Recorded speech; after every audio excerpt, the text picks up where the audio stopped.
बिस्मिल्लाहिर्रहमानिर्रहीम। अस्सलाम वालेकुम प्यारे व्यूवर्स, जहाँ रहें खुश रहें, आबाद रहें, आमीन सुम्मा आमीन। और आज मैं अपना व्लॉग मॉर्निंग से स्टार्ट ले रही हूँ और इस टाइम हो रहे हैं 10:30, लेकिन मॉर्निंग तो मेरे ख़्याल में 8 साढ़े 8 बजे ख़त्म हो जा रही है आजकल, क्योंकि अभी इतनी तेज़ धूप है और धूप के साथ साथ बिल्कुल भाप वाली हवा है, जिसने मेरे पौधे बेचारे बहुत बहुत मुरझा गए हैं। आप लोग दुआ करें बस ये 2 महीने यानी कि जून और जुलाई तक ये पौधे सरवाइव कर जाएं, तो फिर इंशाल्लाह अगस्त के टाइम मंथ से तो मौसम अच्छा होना शुरू हो जाता है और ऑफ ऑन बारिशें वगैरह होती हैं, तो पौधे जो हैं वो ख़ुद ही अच्छे ग्रो होने लगते हैं। लेकिन ये है कि ये जो गमले वाले पौधे होते हैं ना, इनको बहुत ज़्यादा इन मंथ्स में केयर करनी पड़ती है।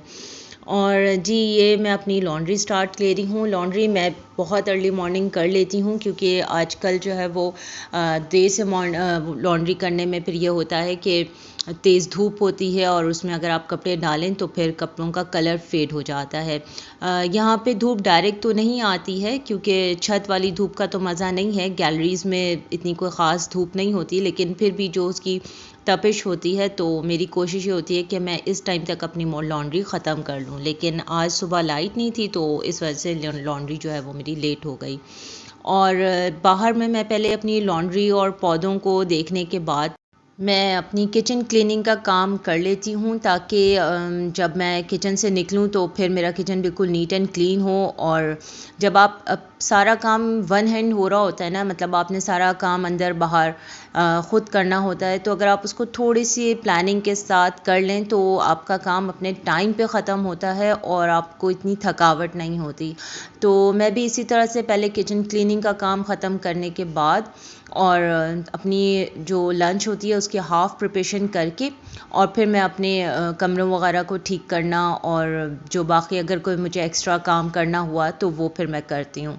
तो इस तरह से ये होता है कि मेरा दोनों काम आराम से अपने टाइम के अंदर मैनेज हो जाता है और फिर ज़्यादा थकावट नहीं होती, या फिर ये नहीं होता कि एक ही जगह पे आपका पूरा ही दिन लग गया। क्योंकि किचन में जब आप काम करते हैं ना, तो फिर वहाँ से निकलना और अपने टाइम बना के निकलना कि जी इस टाइम तक मुझे किचन से निकल जाना है, बड़ा मुश्किल काम होता है। तो मैं इसी तरह से कोशिश मेरी यही होती है कि मैं अपने टाइम को इस तरह से मैनेज करूं कि मेरा किचन का भी काम, कुकिंग का और बाहर क्लीनिंग वगैरह का काम सब अपने टाइम पे ख़त्म हो जाए और मुझे साथ में अपने लिए भी कुछ टाइम मिल सके।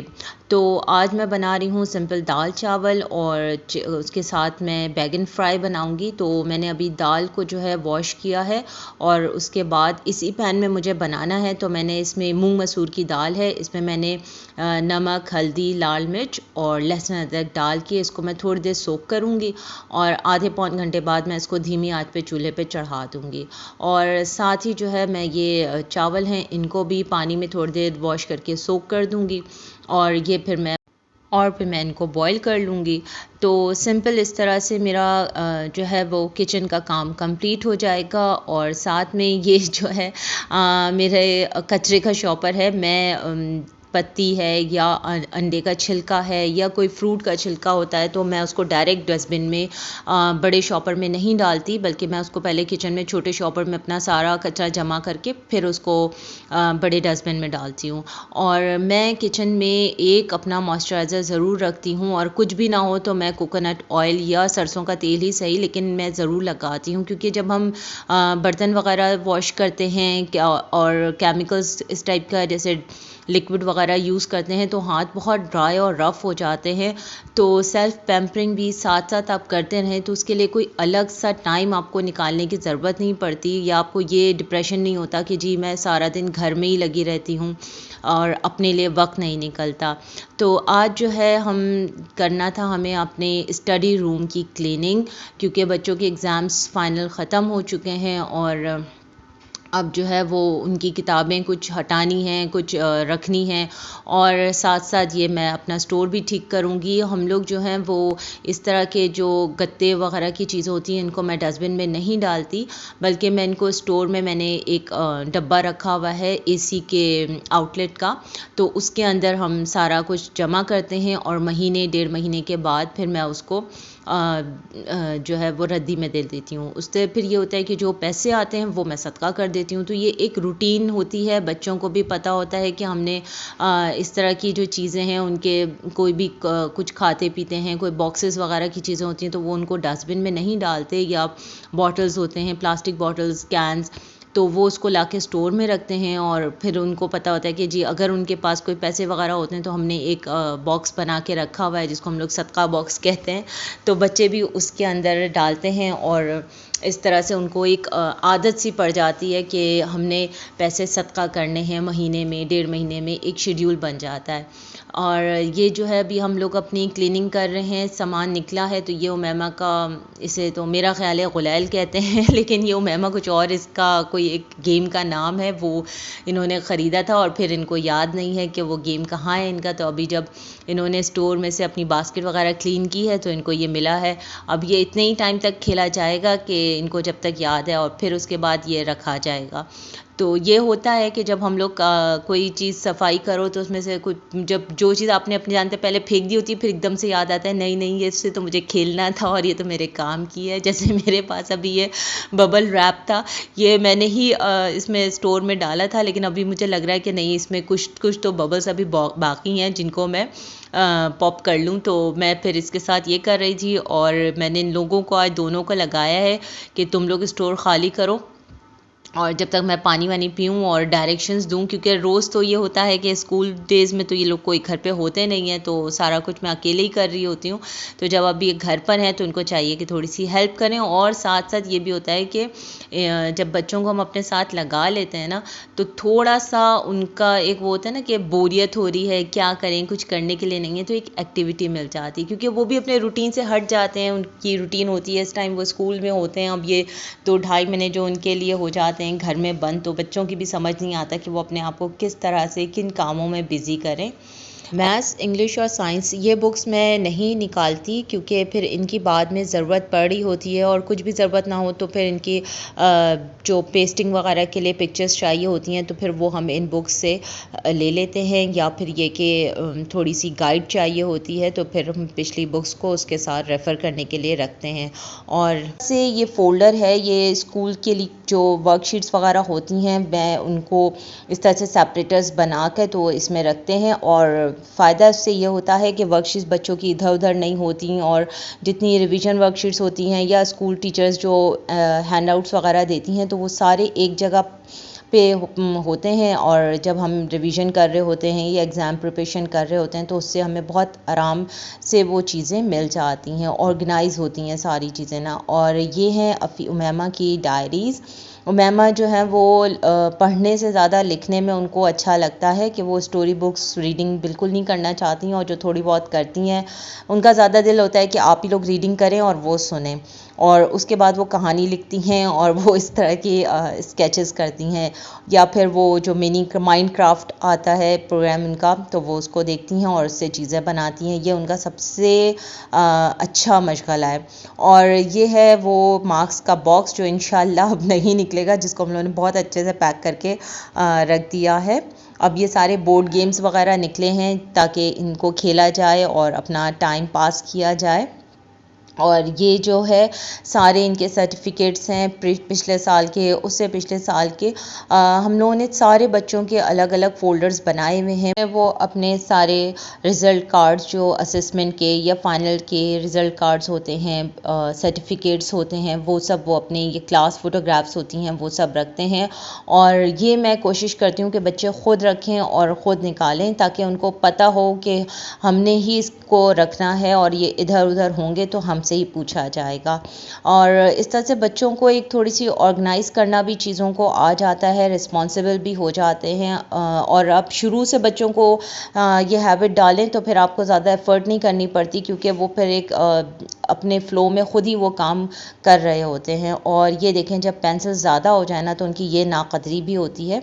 और आप पूछें कि किसने तोड़ी है पेंसिल बीच से, तो कोई छोटे से लेके बड़े तक और बड़े से लेके छोटे तक कोई भी इसकी हामी नहीं भरेगा। तो खैर ये भी इसी तरह से मैंने एक स्टेशनरी बॉक्स बनाया हुआ है इन लोगों का। हमने एक कैबिनेट्स अपना फ्री किया हुआ है जिसमें हमारे सारी स्टेशनरीज आइटम होते हैं, इंक पॉट है, चॉक्स हैं, कलर पेंट्स हैं। क्योंकि अब तो उमैमा हैं जिनका का सबसे ज़्यादा इस तरह का आर्ट वर्क क्लास में होता है। बड़ी क्लासेस में तो इस चीज़ें नहीं होती यूज़, लेकिन उनका बहुत ज़्यादा अभी भी यूज़ है। तो वो फिर एक ही जगह पे होता है ताकि वो उनको आराम से वहाँ से निकालें और फिर यूज़ करके वापस अपनी जगह पे रखें। और ये वो अपनी एक के बाद एक सर्टिफिकेट्स जो दिखा रहे हैं, ये हर साल का होता है। जब हम इसे दोबारा से रीअरेंज करते हैं तो पूरे क्लासेस के पिछले एक एक जो है वो सर्टिफिकेट्स हम देखते हैं और फिर खुश होते रहते हैं कि जी इस पे मिला था, इस पे मिला था। तो ये जो रूम है ये हमारा जो है ना स्टडी रूम है, जिसको हम लोगों ने सिर्फ अपनी स्टडीज़ के लिए किया हुआ है। चाहे यहाँ पे नमाज कुरान करें या स्कूल स्टडीज़ करें या फिर हम लोग अपनी कोई बुक्स वगैरह रीडिंग करें, तो वो कमरा हमने एक तरह से बना लिया है। इसमें एक बुक शेल्फ बना के रखा हुआ है। ये शेल्फ हमारी किताबों के हिसाब से तो छोटा ही है, तो कुछ किताबें अभी भी हैं जिसको हम लोगों ने कार्टन में करके रखा हुआ है, उनको डिस्प्ले करने की जगह ही नहीं है। और स्टोर होना इसमें बड़ी ब्लेसिंग होती है। अगर घर में स्टोर रूम हो तो उसमें आप इस तरह की एक्स्ट्रा चीज़ें वगैरह रख सकते हैं अरेंज करके। जिस तरह से हमने ये मैट्रेस रखा हुआ है, इसको पुराना मैट्रेस है जिसको हमने कवर चढ़ाकर और इस तरह से दीवार से लगा के रख दिया है, ताकि अगर कभी कोई आ जाए या फिर हमें ही किसी चीज़ के लिए एक्स्ट्रा ज़रूरत पड़े तो फिर हम उसको यूज़ कर लें। और अब अल्हम्दुलिल्लाह हमारा कमरा भी क्लीन हो गया और कमरे के साथ साथ पूरा घर भी क्लीन हो गया। और अब ये जो है वो गोल्डन टाइम स्टार्ट हो गया, जिसे कहते हैं ना, पूरा घर हमने डार्क रूम बनाया है। और बहुत गर्मी है, बहुत ज़्यादा। तो जब घर बिल्कुल इस तरह से पैक कर लें, आप अंधेरा कर लें, तो फिर घर थोड़ा सा ठंडा हो जाता है। और इस तरह से हमने करके अब जो है अब हम खाना खाएंगे। और ये मैंने बनाया है दाल चावल। दाल में जो मैंने बाद में सरसों के तेल में ज़ीरा और साबित मिर्च का बघार लगाया है। और ये साथ में बॉयल राइस हैं। खीरा और हरी मिर्च मैं लेती हूँ और थोड़ा बहुत असरा ले लेती हैं, बाकी अफीफ़ा उमैमा तो नहीं लेती। और बैगन जो है फ्राई में ज़्यादा खा लिया जाता है बनिस्बत इसके कि मैं इसका भुर्ता बनाऊँ या फिर जो है बैगन आलू का सालन बनाऊँ, वो फिर 2-3 दिन तक चलता है। और ये एकदम से मेरी रात की क्लिप है, क्योंकि फिर खाना खाने के बाद जो है वो हमारा रेस्ट टाइम हो गया था। और ये जो है बना रही थी रात में, मैंने बनाना था आज चिकन ड्रम स्टिक्स। ये मैं लाई थी 12 का पैक था चिकन लेग्स का। और इसमें जो है वो मैंने बनाया है इसका चिकन ड्रम स्टिक। एक तो हम वैसे ही प्रॉपर पूरी चिकन जैसे हम लेग पीस होता है उसको कोट करके और बना लेते हैं। और एक इस तरह से भी बनता है कि आप सारे उसके जो चिकन की जो गोश्त है उसको बिल्कुल तेज़ छुरी से अपने बोन से अलग करके उसको बिल्कुल ऊपर की तरफ ले आएँ, जिसको जैसे लॉलीपॉप की तरह बन जाता है। तो जब ये हम लोग बाहर जाते हैं रेस्टोरेंट वगैरह में, तो मुझे अच्छा लगता है। कभी ऐसा होता है कि हम लोग मंगवा भी लेते हैं और ज़्यादा मैं ही पसंद करती हूँ। तो फिर ये होता है कि मैं अब बाहर अवॉइड ही करती हूँ, क्योंकि ज़्यादा कोई खाना नहीं चाहता, नहीं होता तो फिर फ़ायदा कोई नहीं होता। और मंगवाओ और फिर सबकी मिन्नतें करो कि प्लीज़ खा लो, प्लीज़ खा लो। तो फिर मुझे यही था कि मैं अब इसको घर में एक दफ़ा ट्राई करूं। और बहुत अच्छे और बहुत आराम से बन जाता है। और आप चाहें तो ये ही जो कसाई होता है उससे कटवा लें, तो वो भी आपको इस तरह से बना के दे देता है। और नहीं तो आप बस ख़ुद से भी कर लें, बहुत आसानी से ये सारी चिकन जो है वो अपनी बोन से अलग होके, और बस ये ऊपर की तरफ आपने इसको रखना है, नीचे से सारा इसको ऊपर पहुंचा देना है। बस एक चीज़ है कि आपकी छुरी बहुत तेज़ होनी चाहिए, फिर तो बहुत मज़े से कट जाता है। और अब ये उसकी कोटिंग में मैंने मैदा लिया है 4 टेबल स्पून। जैसे मैदा आपने जितना लिया है उसका हाफ़ आपने कॉर्नफ्लावर लेना है। जैसे मैंने 4 टेबल स्पून मैदा लिया है तो 2 टेबल स्पून मैंने कॉर्नफ्लावर लिया है। और राइस फ्लावर मैंने खुद ही डाला है, वैसे मुझे नहीं पता कि डलता है या नहीं डलता, लेकिन मैंने डाला था थोड़ा सा क्रिस्पी होने के लिए। और साथ में लाल मिर्च, लहसुन अदरक और का पेस्ट और प्याज एक, और उसमें अपनी मर्ज़ी के मुताबिक हरी मिर्चें, जैसे ज़्यादा या कम आप खाते हो तो वो ले लें। और उसको चॉप किया था। और ये भी बेकिंग सोडा भी मैंने फ़र्स्ट टाइम ही ट्राई किया था कि मैं इसको देखना चाहती कि बेकिंग सोडा से क्या ये थोड़ा सा ऐसे फ्लफ़ी सा होता है या नहीं। और साथ में मैंने अंडा लिया। अंडे में मुझसे हुई थी गड़बड़। वो ये हुआ था कि मैंने एक साथ ही दोनों अंडे तोड़ लिए थे और अब मुझे उनको यूज़ भी करना था। लेकिन वैसे सबसे बेस्ट है कि मैं एक ही अंडा डालती, या फिर आप मैदा की जो क्वांटिटी है उसको बढ़ा दें, क्योंकि मेरा काफ़ी रनी सा हो गया था, तो चिपकाने में, इसको फ़ोल्ड करने में थोड़ा सा मसला हो रहा था। अगर ये बिल्कुल ड्राई होना चाहिए था और अंडे के साथ भी जैसे हल्का सा बस गीलापन हो, तो ये बहुत आराम से सारे चिकन में फ़ोल्ड हो जाती इसमें। लेकिन मुझे थोड़ी सी इसमें मेहनत करनी पड़ी, क्योंकि मेरा काफ़ी जो बैटर है वो रनी हो गया था। और फिर मैंने उसको थोड़ा सेटल डाउन करने के लिए कॉर्नफ्लावर और मैदे का जो ड्राई था पाउडर, उसके अंदर थोड़ा सा उसको फ़ोल्ड किया ताकि वो अपनी जगह पे सेटल्ड हो जाए, और मैंने उसको मैरिनेशन करके फ्रीज़र में रख दिया। तो वो उससे ये होगा कि उसकी शेप प्रॉपर बन जाएगी। जब आप उसको फ्राई करेंगे तो वो बिल्कुल लॉलीपॉप या प्रॉपर ड्रम स्टिक की तरह गोल गोल सा ऊपर की तरफ होता है, तो उसकी शेप बहुत अच्छी हो जाएगी। और साथ में मैं ये पास्ता बना रही थी, क्रीम पास्ता, जिसमें मैंने मेरे पास थोड़ी थोड़ी सब्जियां थीं जिनको मुझे यूज़ करना था, जिनमें शिमला मिर्च, बंद गोभी और गाजर थे। तो इस तरह की सब्जियां या तो मैं चाइनीज़ राइस बना लेती हूँ और इसके साथ कोई मंचूरियन या ड्राई चिली वगैरह, या फिर मैं उसको पास्ता में यूज़ कर लेती हूँ। और आज मुझे क्रीम पास्ता में, वैसे बकौल हमारे बच्चों के नहीं मामा नहीं डलता, लेकिन चूँकि आप खुद अपनी लेबॉर्ट्री में बैठे पका रहे हैं, बना रहे हैं, तो एक्सपेरिमेंट करें भाई, कोई मसला नहीं है। कभी एक्सपेरिमेंट अच्छा भी हो जाता है और कभी बुरा भी, लेकिन जब तक आप ट्राई नहीं करेंगे आपको पता कैसे चलेगा कि आप क्या बना सकते हैं और क्या नहीं। तो ज़्यादातर खाना मेरा तो जो है वो पकने के बाद उसका नाम रखा जाता है कि पका है, तो अब इसका नाम डिसाइड करें कि रखना क्या है, क्योंकि होता यही है। इसीलिए मैं कहती हूँ किचन जो है वो ख़वातीन का लेबॉर्ट्री होती है, ख़वातीन की, जिसमें आप मुख्तलिफ़ चीज़ों के साथ एक्सपेरिमेंट कर रहे होते हैं। कुछ खाने ऐसे होते हैं कि आप उनको बिल्कुल एक ही ट्रैक में पका रहे होते हैं, और बाज़ चीज़ों में आप जो है वो थोड़ी बहुत एक्सपेरिमेंट कर रहे होते हैं। कभी वो एक्सपेरिमेंट कामयाब भी हो जाता है और कभी नाकाम भी हो जाता है। लेकिन जब तक आप करेंगे नहीं एक्सपेरिमेंट, मेरा मानना यही है कि जब तक हम एक्सपेरिमेंट करेंगे नहीं, कॉन्फिडेंस आएगा कैसे।